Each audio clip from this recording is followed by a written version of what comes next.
No Standing 8 Boxing Podcast. We discuss every organization and weight class with your host, Bronx Bomber, educated with the craft. Punch a topic hard like heavyweights, hitting the bag from the top rank to the upcoming. Washed up to the dark horse, champs, #1 contenders. Quick jab or sharp cross, we your source. Come get it. Tuning in, you can have it. Internationally known, our information is valid. See, we on a higher plane, no two episodes the same. We get better as we train, so on top we remain. Come join the conversation, this insight you'll gain. And then outside of the rain, we do the damn thing.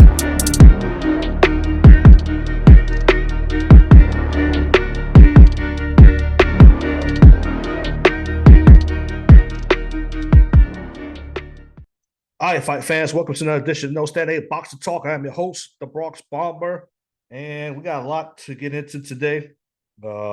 First and foremost, this pod is brought to you by NewYorkFights.com. Visit NewYorkFights.com for all of your combat sports news, betting. It is boxing news, combat sports news with a New York grit and edge to it.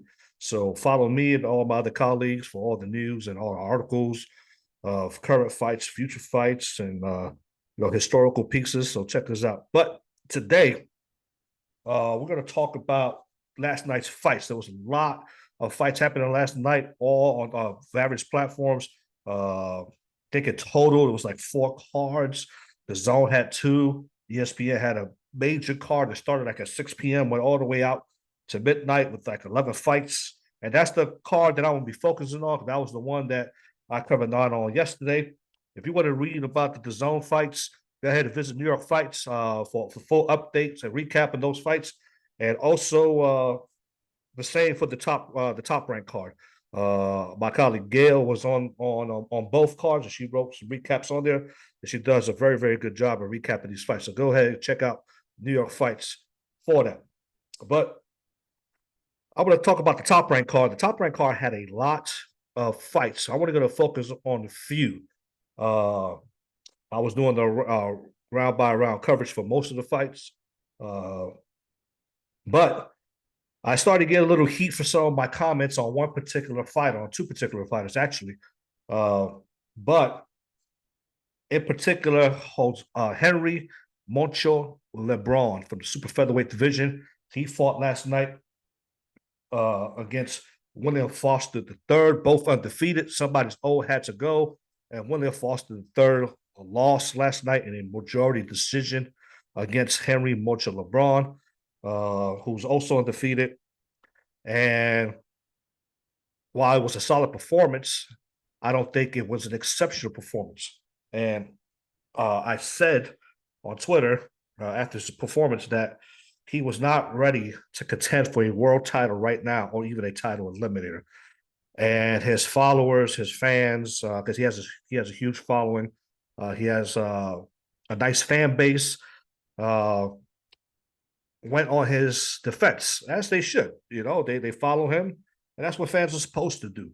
But I'm here as a writer and as a person that covers the sport to give an objective view on fighters' performance. And I don't think that his performance yesterday screamed next fight world title, next fight title eliminator. And Mark Kriegel said that yesterday after the fight, while we were waiting for decisions. Mark Kriegel said that this young man deserves a title shot right now, or a title eliminator. He's been well tested. Listen to that. This man deserves a world title shot next, or a title eliminator, because he's well tested. Who? When you look at Henry LeBron's record, who has he been tested against? Who? Now, listen, this is not to say, this is not a hit on Henry. Can he win a world title? Sure. Does he have what it takes to maybe win a world title? Sure. Just not right now. And that's the problem. People look into certain aspects, and they took my comments, and they're saying that he can't, that they think that I believe he just can't win a world title. Just not right now. First, let's get into the performance against William Foster III. William Foster III was undefeated. His best win was against De Los Santos, who's going to be fighting Shakur Stevenson in the upcoming weeks for a world title. And so this is what Henry LeBron's fans are basing, from what I understand, his justification to fight for a world title next. So De Los Santos is fighting for a world title. William Foster beat De Los Santos. So therefore, Henry LeBron beating William Foster III automatically puts him in the talks for a world title or a title eliminator. It doesn't work that way. Even with, including the performance that he had yesterday, which I don't think was an exceptional performance. He did against William Foster III what he should have done against William Foster III. And William Foster III, had he won, did what he should have done against Henry LeBron, because I believe they were both evenly matched going into this fight. So the win over William Foster III is what he should have done, not a remarkable feat or an exceptional climb of an obstacle to get him to a world title shot. So that's what I think folks that follow Henry LeBron are missing. Okay, it's not to say the young man can't fight; he certainly can. That's not to say the man can't contend for a world title within the next year or two. That's what I believe. Not right now. Okay, but to Mark Kriegel's comments that he's been well tested against who? We're going to look at it here a little bit. But going into the fight, what Henry LeBron did well yesterday against William Foster III was he controlled the distance. He allowed himself to fight at his pace. He countered well. He capitalized on William Foster's aggression and made him pay when he stepped in. Okay? With that being said, it wasn't a dominant performance because William Foster, after the fourth round, specifically the fifth round, adjusted. And for the next 3 or 4 rounds, William Foster fought just as well as Henry LeBron did. Okay? He attacked him to the body. There was a shot there that he gave Henry LeBron that got Henry LeBron's attention to the body. You saw him wince. Now, to Henry LeBron's credit, he weathered the storm. If he had a lead, he maintained it. If he was losing the fight, he gained it because he was able to land the hardest shots consistently. And he also then went and did some body work on his own, which slowed down that momentum that William Foster III was building. So credit to him. He showed a lot of good things yesterday. He showed that he could box. He showed that he could control distance. He showed that he could establish a jab against a top-ranked fighter. He showed that he could weather obstacles and punishment to come back and solidify his fight or pull out the fight. All great things. But it wasn't a dominant performance. Had he pitched a shutout, had he won 8 of the 10 rounds, and he won 9 of the 10 rounds. But that fight was pretty close. It wasn't the 8-2 or the 7-3 that people are thinking, in my opinion. It was close. I think the second judge was the one that I believe had it right. The majority of that tie, no, I don't think it was a tie. I think Henry LeBron won this fight by 2 rounds. Okay, the other one that gave all the rounds to Henry LeBron, I don't know what fight he was watching or what kind of drugs he was smoking prior to the fight. The judge that had it, I think, had LeBron win it by 2 rounds, if I'm not mistaken, 96-94. I got to look at my tweet. Matter of fact, let me check it out here real quick. Yeah, 96-94 was the score. I think that was fair in LeBron's favor. I think that's exactly what that fight was. Okay, so yeah, that was fair. Again, I think it was a little bit closer, but that was fair for for Henry LeBron, depending on which of the swing rounds in between rounds. Because I think Henry LeBron won the first 4 rounds, in my opinion. It was between like 5 and 9 in between there that could have went to either fighter because William Foster III was doing some good work and hitting Henry LeBron pretty solidly. Okay, we got to remember that part as I go into my evaluation. All right. So that being said, going back to all his fans that are crying for a world title shot, that are saying that he's ready, that are saying this, they're saying that. I'm going to revisit Mark Kriegel's comments at the end. Listen to it again. At the end, when they're waiting for their decisions, he's saying this young man is ready for, give him a world title shot or a world title eliminator. He has been well tested. Not tested, well tested. Against who? William Foster III? One. So one fight against a ranked fighter is well tested with a slightly above average performance. That's well tested. This is where we at now in boxing. This is where we are. And I will tell you that if Henry LeBron fights for a world title in his next fight, he loses and loses bad. Okay? Again, that's not to say that he can't win. Things happen in boxing. The difference between your opinion and my opinion is one punch. That's it. One punch in either way. So one punch that Henry LeBron gets that knocks him out validates my opinion, and one punch that Henry LeBron lands that puts out the other fighter for a championship or a world title eliminator validates your opinion. That's boxing. Okay, but this is where we are, where we're taking a guy who over 6 years has only fought twice, 2 10-rounders. That's it.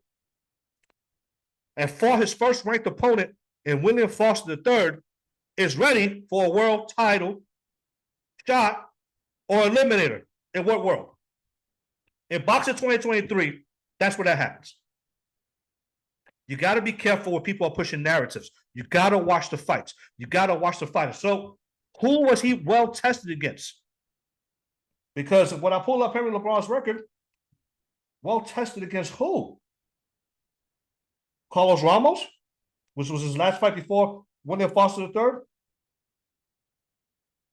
Carlos Ramos was ranked 214 in the world, number 4 in Spain, with 3 losses on his record. That's well tested.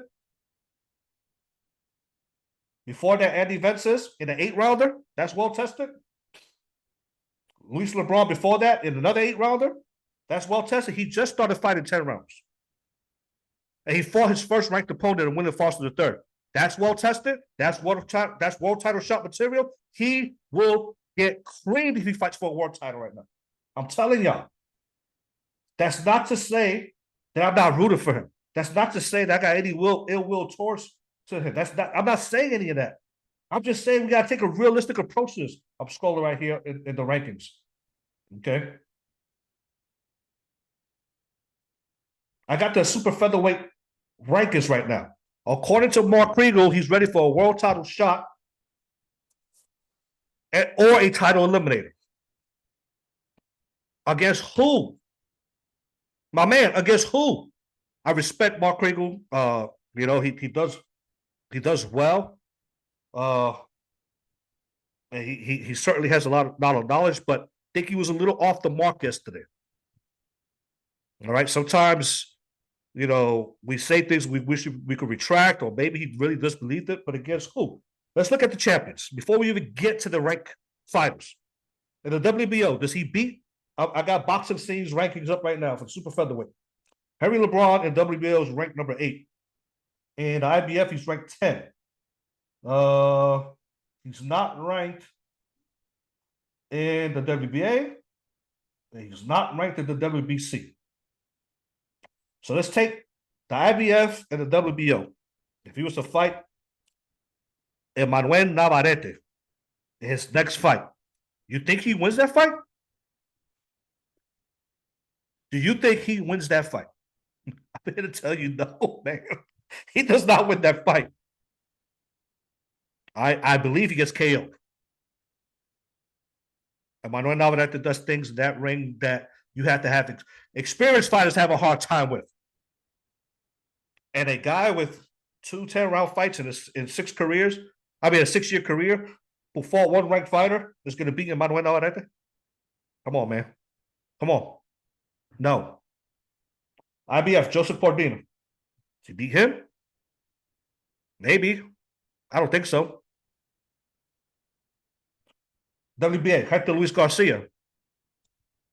Hector Luis Garcia does things too well, too technical. He'll fight Henry LeBron's fight all night. Okay, you see what he did to Chris Colbert. All right. And he lost to Tank Davis. I mean, come on now. It's Tank Davis. O'Shaquie Foster. The O'Shaquie Foster who put on an exceptional round 11 last week. One of the best rounds in recent memory, in my opinion. That ranked one up there with the best rounds in boxing history, in my opinion. Who's the 14th fighter in boxing history to win in a world title fight, going into the final rounds losing? That O'Shaquie Foster is not beating him. So forget about the world champions. Right now, he's not beating any of the world champions. Let's talk about some of the other ranked fighters. Somebody mentioned on Twitter that he beats all the WBO fighters right now. Okay. Number 7, right ahead of Henry LeBron, Kenichi Ogawa. Does he beat him? Maybe. Maybe. I think maybe he does. I'm not going to say he definitely does, but maybe he does. Does he beat Oscar Valdez, who's number 6? Maybe. Because Oscar Valdez is battle torn. He's worn out. He's battle weary. Does he beat him?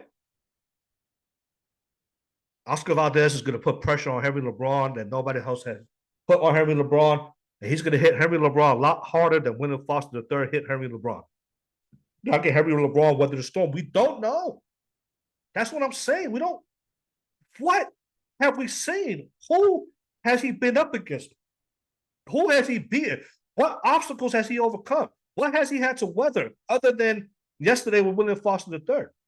You think he will be able to overcome that relentless pressure that Oscar Valdez puts on him?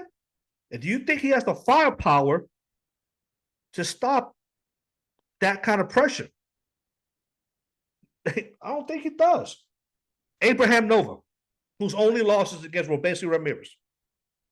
I don't think he beats him. He's very technical and he could pop. He has more experience. His fellow countryman, Brian Chevalier. Maybe, but he's ranked number 4. No. Then we get to the top 3. I don't think he beats Brian Chevalier either. Then we get to the top 3 with Archie Sharp, Liam Bosa, and Albert Bell. These are all WBO.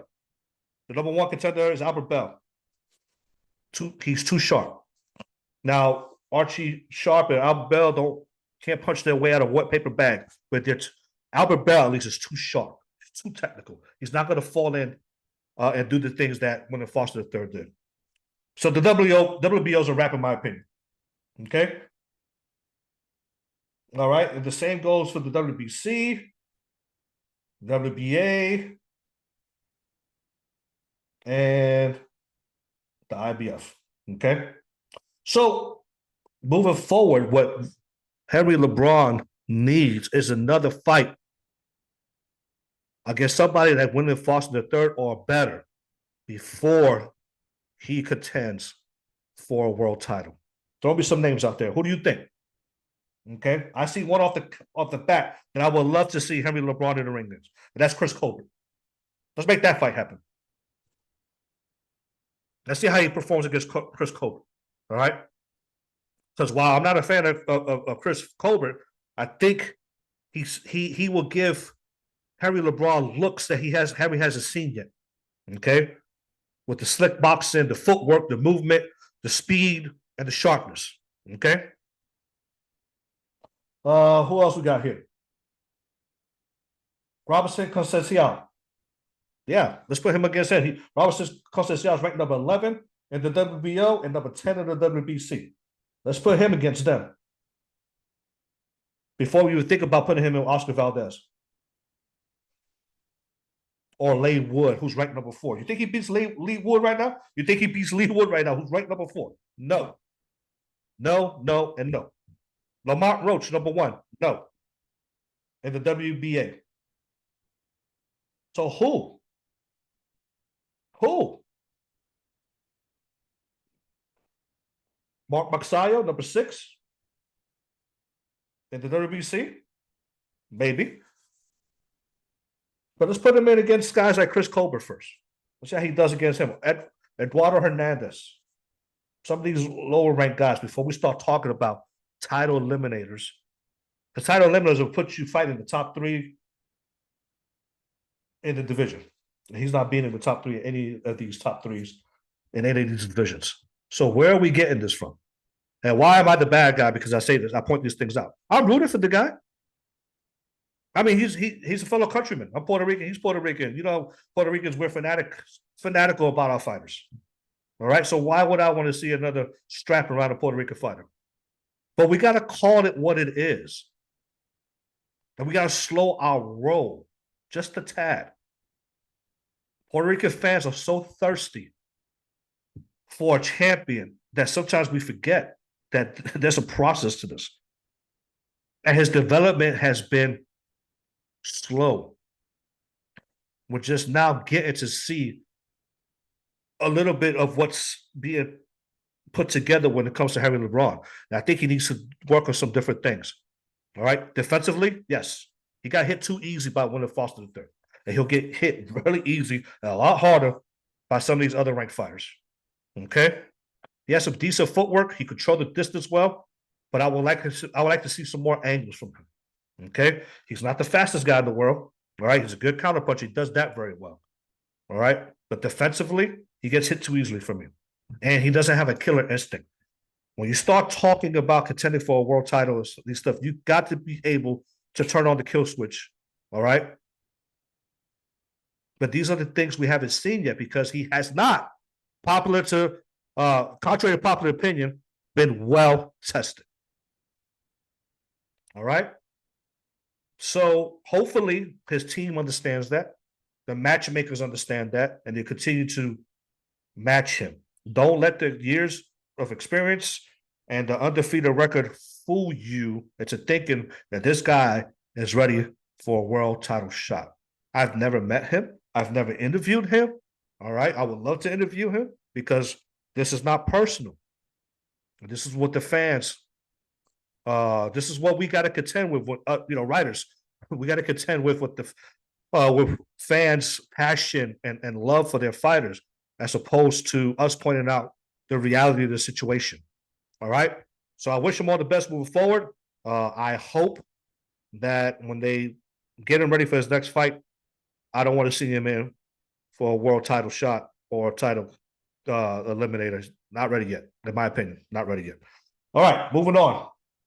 Let's look at some of these other bouts. Okay, prior to this fight, I want to point out a few. Okay, so Charlie Sheehy of Brisbane, California, 8-0, 5 KOs, put on a nice little performance against Jesus Vasquez, a Denver school teacher, Jesus Vasquez. All right, was clearly outclassed in this fight, but tough as nails, man. Jesus, tough as nails, and Charlie needed these rounds, and he did some beautiful things. I'm excited about Charlie. I want to see him in some other matches. So keep an eye out for Charlie Sheehy. All right. I'm not even going to talk about the Skylar Lacey and Mireles heavyweight fight. It wasn't nothing worth talking about. All right, that moves us on to Brandon Moore, heavyweight Brandon Moore from Lakeland, Florida. Made his top-ranked debut yesterday and did look decent, look well against Robert Sims. If you saw this fight, don't let Robert Sims' body type fool you. He was a solid fighter, stood there, gave Brandon Moore some nice little tests. Brandon Moore did things well. He was pumping his jab, beating Sims to the punch. But what Brandon Moore needs to do is get his head out of the line of fire. Sims threw some looping shots that landed, and they landed hard. He if he goes up against another heavyweight that could pop, it's not going to be good. But again, he only has 13 fights. He's still developing with 8 KOs. I like what I see. Keep an eye out for Brandon Moore. Then we had a super lightweight matchup against two Mexicans, Lindolfo Delgado and his fellow countryman Luis Hernandez went head to head in a while it lasted was as evenly matched of a fight as he could have. But this Lindolfo Delgado landed an uppercut that looked like something out of a Marvel movie. All right, that just changed the momentum of the fight and viciously KO'd Luis Hernandez. So keep an eye out for super lightweight Lindolfo Delgado out of Mexico. He's 19-0 with 14 KOs. I like what I see. And yeah, this guy's going to be a problem. Keep an eye on him. This brings us to another fighter that I've criticized. I have interviewed Omar Rosario in the past when he first started his career. He has rubbed elbows. He's from my hometown in Puerto Rico, Cagos, Puerto Rico, and he's rubbed elbows with the Cotto family. He has a huge pedigree, over 250 amateur fights. He went up against Angel Rebelar yesterday, who was had 3 losses going into this fight, and those 3 losses are not indicative of what this young man could do because he's been matched pretty tough early in his career. And Omar Rosario is a very good fighter, man. Well, let me take that back. He's a good, solid fighter, not a very good fighter. He's a solid fighter that I believe is lacking some mentorship in his camp, whoever his trainer is, whoever his team is, because he does a lot of things well. He moves well. His punches are short, crisp, nice hooks to the bodies, nice hooks to the head. He trains hard, all right? It's the application that's going to get him to move his career forward, all right? And his past performances, his performances are right there. He teeters. He doesn't do nothing overwhelmingly well to separate himself from opponents of fights. And I knew that if he doesn't make subtle changes to his fight game, that it was going to catch up with him, and it caught up with him last night. Okay? Angel Rebelar handed Omar Rosario his first defeat of his career, and rightfully so, because Omar Rosario does the same thing, fight in and fight out. And I don't know if this is a thing of not having some, good coaches or experienced coaches in his corner. I don't know if that's the case, or if it's just a case of if it ain't broke, don't fix it. Now it's broken. Now we fix it. Okay, but that's not how development works. When you're bringing up these guys through the ranks, all right. So Omar Rosario has food for thought about everything Timothy Bradley said yesterday about Omar Rosario. Is everything that I saw coming up that he needed to do. Timothy Bradley criticized him heavily yesterday for just following Rebelar around yesterday, as opposed to cutting off the ring. All right, and Timothy Bradley has been saying this about Omar Rosario for a while now. Omar Rosario, people seem to think that he doesn't have a pop. He has a pop to his punches.